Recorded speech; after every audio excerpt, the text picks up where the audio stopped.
রায়গঞ্জ ব্লকের বড়ুয়া গ্রাম পঞ্চায়েত এলাকায় মর্মান্তিক মৃত্যু। ছটের ঘাটে স্নান করতে গিয়ে পুকুরের জলে ডুবে মৃত্যু হলো এক কিশোরীর। মৃতের নাম রিয়া দত্ত।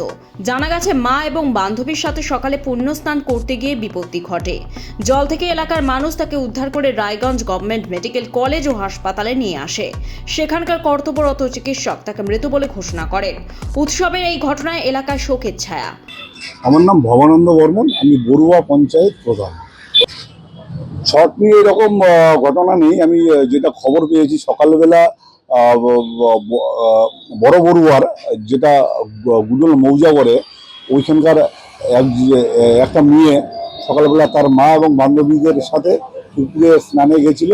কোনো দুর্ঘটনাবশত সেই বাচ্চাটির মৃত্যু হয়।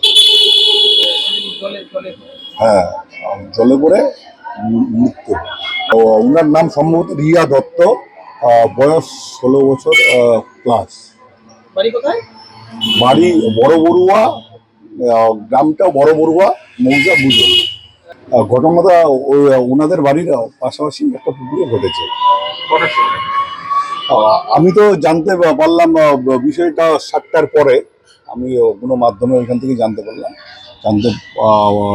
যে ওনার মৃত্যু হয়ে মানে হসপিটালাইজ রয়েছে এবং মৃত্যু হয়েছে। রাতে না, সকালবেলা। ঘাটে তো না, পুকুরে। ওইখানকার যখন আমি জানতে পারলাম যে পুকুরে ডুবেছে, ডুবার পরে তারা সবাই ওইখানকার লোকাল স্থানীয়রা সবাই মিলে হসপিটালে নিয়ে এসেছে। ব্যুরো রিপোর্ট, লটারি সংবাদ।